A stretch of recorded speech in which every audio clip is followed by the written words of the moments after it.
Welcome back, ladies and gentlemen. Thank you for tuning in for another exciting episode of Gamers Theater. Well, this is where we left off, so let's continue on Shadowrun Returns, shall we?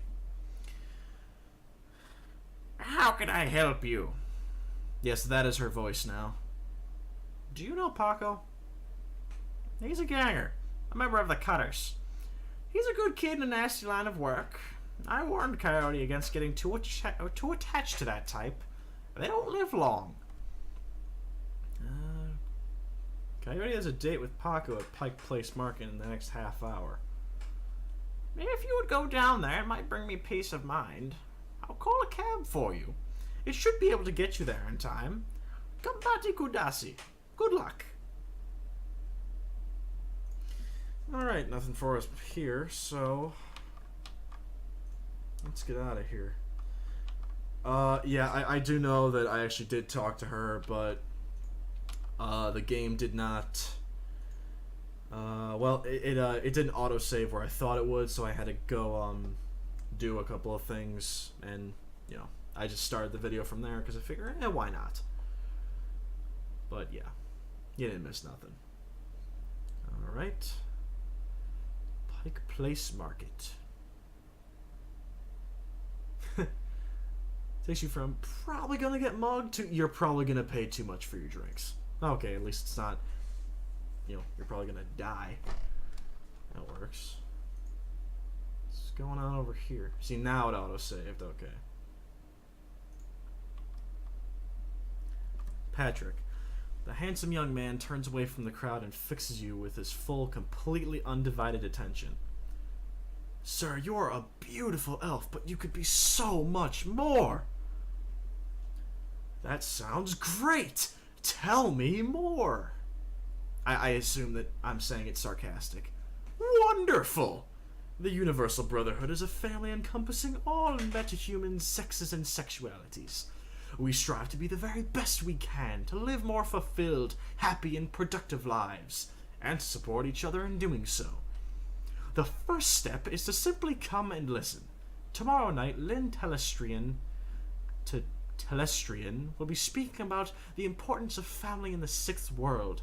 Please join us tomorrow, and the secrets to a better life shall be revealed to you. He smiles and turns back to the crowd. Okay, so that kind of reeks of cult, but you know, what else are you gonna do? Refurbished flowers. Yeah. Oh, sweet. Here's Paco. The kid in front of you sports the trademark yellow of the Cutters gang. Young, clean-shaven, he stands like he owns the streets and everyone on it. He seems distracted, though. Glancing around with increasing agitation, he looks over you as you approach. Watch yourself. Dandelion eater. What do you want? Oh, okay. Watch yourself, Dandelion. All right. You wouldn't be happen. Jeez. You wouldn't happen to be looking for Coyote, would you? That's none of your fragging business. Who the hell are you? I'm CurlyStew. I'm looking for Coyote. I need to ask her some questions. And I need you to tell me why you think that that's my problem. I'm not her boss. Find her yourself. I was just at the union. She's missed 2 shifts, and Mrs. Kubota hasn't been able to reach her on her comm. The tough guy swagger seems to drain out of Paco. The cutter is gone, and before you stand is a kid in a yellow jacket that doesn't quite fit. Coyote's missing? Oh man, that would explain. She was supposed to meet me here over an hour ago. Look, sorry for getting in your face like that. What else do you know? If she's missing, I need to find her. Do you know a fixer named Mr. Delia? Coyote had a meeting with him a few days ago. I know of him, sure. Blake doesn't allow any cutters to take side gigs, though, so I got no reason to deal with him. Coyote hasn't said anything about taking new work. Wait a minute. Track it! I know where she went! Damn, why couldn't she wait? Damn it! Paco, slow down. Where did she go? The Royal Apartments. The landlord, Steve J., runs a drug ring out of the hellhole. Coyote grew up there. Doesn't like to talk about it much. She's been looking for a way to settle the score with that guy for years. A few days back, I heard Mr. Delilah was looking for runners to steal some sort of item from under Stevie J's nose. She must have taken the job, I'm sure of it. And if his thugs caught her... There's a grim determination in Paco's eyes. I'm going over there. You coming? Well, geez. This kid's got more mood swings than something that has a lot of mood swings. I'm in. Damn right we will. Alright. Alright, now we got our objective marker up there.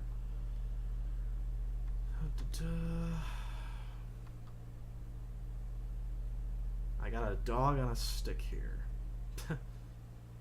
Fantastic. The small meat stand presents an enormous diversity of dead animals, from cow and canine to the exotic and paranormal. The pictures on the back of the stand feature a much older version of the man in front of you. As soon as he notices Paco, the proprietor's eyes become hard and angry. What do you want? You know we can't afford more. Relax, man. My friend just has a question. You must be Maori. Do I look like a fat old man to you? I'm Manny. Maori's my dad. Now what do you want? Do you know someone named Coyote? Nope. I don't go much for that shaman stuff.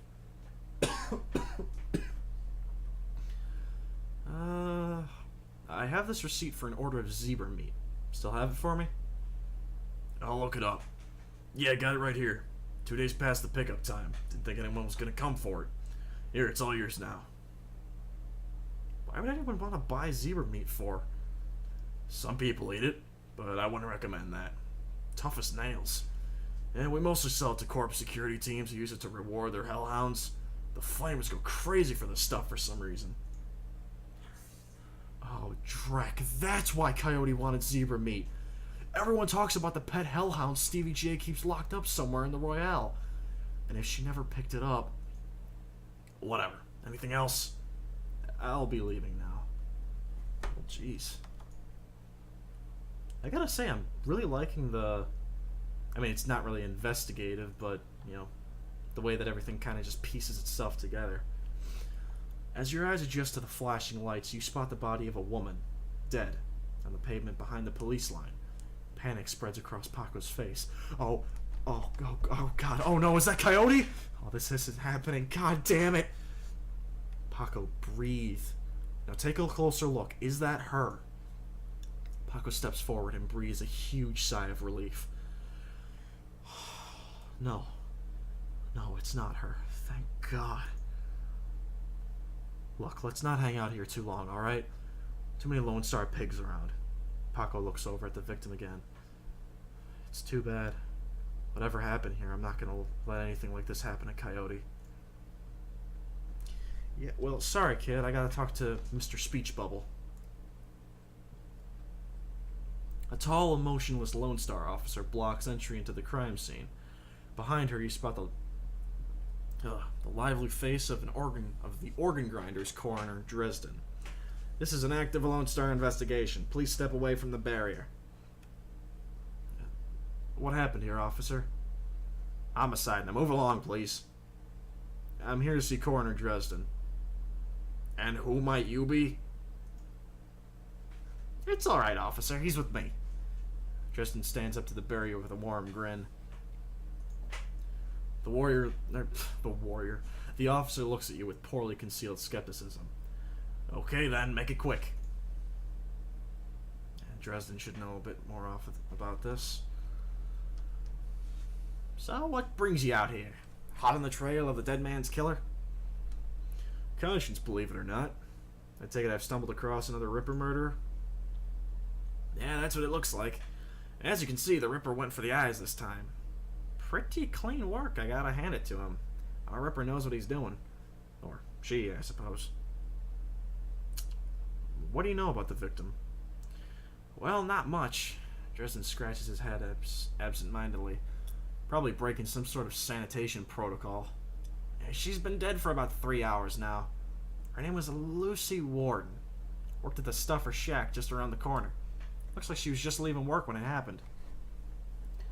Can you tell if she was subdued in some way before her eyes were removed? That's the strange thing. There doesn't seem to be any signs of a struggle. Not a single bruise on her body. And she was very clearly alive when the eyes were taken. Died of blood loss shortly thereafter. As to what knocked her out, I won't know until I can run some tests back at the lab. I thought you ran the Redmond franchise. Isn't Pike Place a little far from home? Yeah, well, I don't really mind a change of scenery. The coroner. Oh, Dresden laughs. The coroner for the downtown branch is on maternity, so I told management that I'd cover for her on this one. Plus, I want this sicko caught. Any sign of magic use here? There was evidence of an unusual explosion in the alley where Sam died. Now there's an interesting thought. No, nothing obvious, though. I'm sure when McCluskey shows up, he'll call in a full magical forensics team, though, just to be sure. So the Ripper takes Sam Watts' liver and this woman's eyes. Any theories? Trophies of some sort, I suppose. Probably some symbolic significance to the killer. Beyond that, I couldn't speculate. Hey, I figure if I help you out, there's a better chance to get this scumbag off the streets a little sooner. McCluskey wants the Ripper in a cell, sure, but he couldn't care less if it takes another dozen murders. Good luck out there, eh? Dresden starts to turn back to the body, then stops. Speaking of McCluskey, you should probably get going soon before he shows up. Mr. Speech Bubble! Good lord. The plainclothes Lone Star officer before you sports a tacky hat and a crooked grin to match. So you're the one who's working for the dead man, eh? McCluskey warned us you might be sniffing around after the Ripper. Lucky for you, I got here before McCluskey. I'm Officer Aguirre. Pleased to meet you. Now, seeing as the crime scene is going nowhere fast, what can I do for you? What can you tell me about the murder that took place here? Not much, really. We know it was about 3 hours ago, and we know that her eyes had been surgically removed. Didn't need Dresden to figure that much out. He's been looking at the body, though, so he might have more. Me? I've been scanning the rest of the scenes, and I'm looking for witnesses, but no luck so far. Damn Ripper might as well be a ghost. I take it you and McCluskey don't exactly see eye to eye? Let's just say McCluskey and I have conflicting interests. Do you have any leads on the Ripper that I should know about? Ha! Plenty! If you ask McCluskey. But the truth is, we're as clueless as you probably are. Thanks for your time, officer. Hey, hold on a minute there. You haven't put in a donation for the Lonely Orphans Fund. The Lonely Orphans Fund? Yeah, see, you make a contribution to the fund, I put you on a list and let you know the next time we find any orphans that you might be interested in. I see. So you want a bribe. He sighs. Yes, subtle. 300 new yen, and I'll slip you any new information we get on the Ripper case. I'll give you 100, no more. Look, if I'm gonna stick my neck out, the carrot's gotta be juicy enough. 200. Deal. His face splits into a wide grin. Excellent! I'll start an account for you. We get any useful new leads on the Ripper, I'll give you a call. Now, I'd better get back to work before McCluskey shows up. See you around. Alright, let's talk to this guy. Oh my god. Okay, and I guess everybody in this game ain't pretty. The elf standing before you may quite possibly be the ugliest elf you've ever seen. Good, I'm glad you're in agreement with me. His meticulously clean lab coat, format jacket, and old-fashioned bow tie give him the look of an undertaker from centuries past. He notices you approach and locks eyes with you, smiling a thin, unnerving smile. Hello there, stranger. Might I inquire, do you know which organ grinder's facility this body will be removed to? Why would you want to know something like that? The elf giggles, a strange, high-pitched warble you would not expect to emerge from his misshapen face. Oh, just a hobby. And never mind that, though.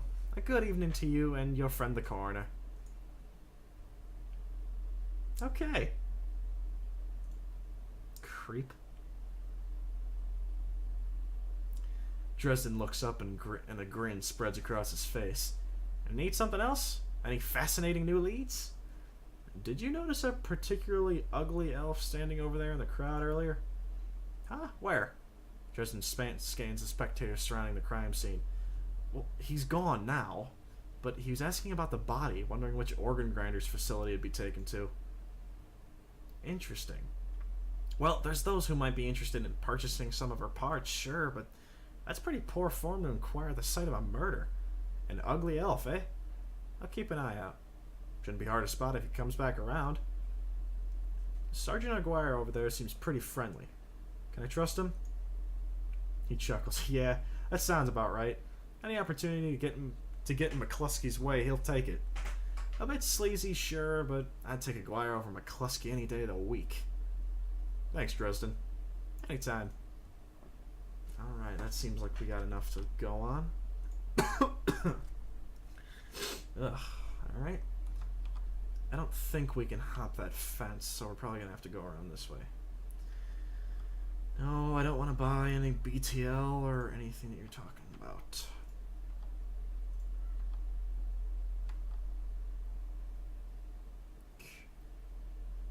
Okay, let's go in here. Come on, guy. Let's go find Coyote. Alright, I'm ready.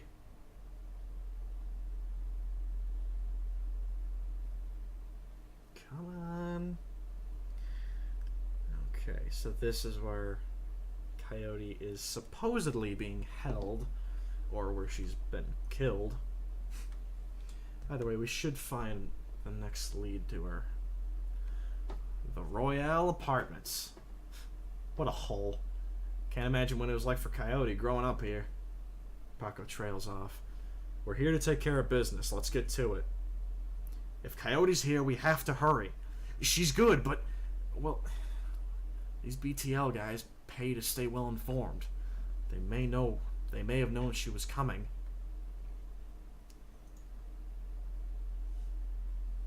Ah, okay, so we gotta...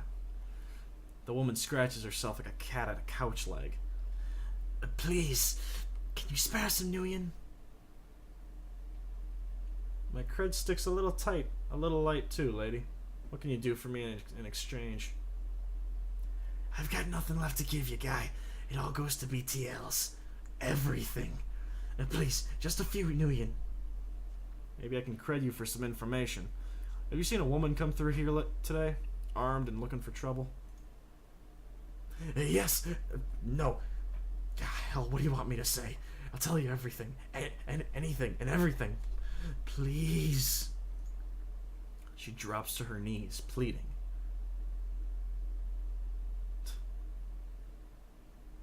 You're too far gone to help me. Or anyone. Yeah, no kidding. Okay.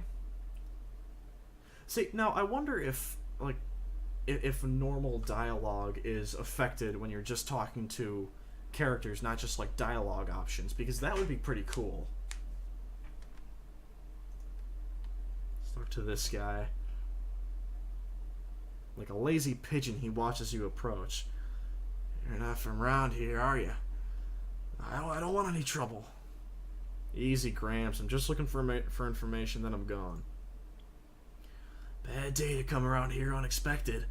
Bit of a commotion upstairs. Stevie's men are twitchy. This pretty young thing came through earlier, snooping around like you two are. I could tell she weren't here for BTLs. Don't know how she got upstairs, but there was a lot of more gunfire out there than usually in this time of day. What happened next? A couple of Stevie's men came around, asking what anyone saw. Kept my mouth shut, I did. Where's Stevie holed up? Hey, he's got the whole floor up top to himself. Fancies he's the king around here. Great. Now this is an extraction.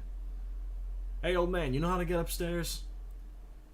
You've been right friendly, but I can't get on the wrong side of Stevie J. I'm sure you understand. Oh my god. If you've got your strength up like a little bit, you're pretty brutal. We'll find another way. Alright, ladies and gentlemen, that seems like a good spot to stop this week's episode of Gamers Theater. As always, I've been your host, CurlyStew, and I'll see you next time.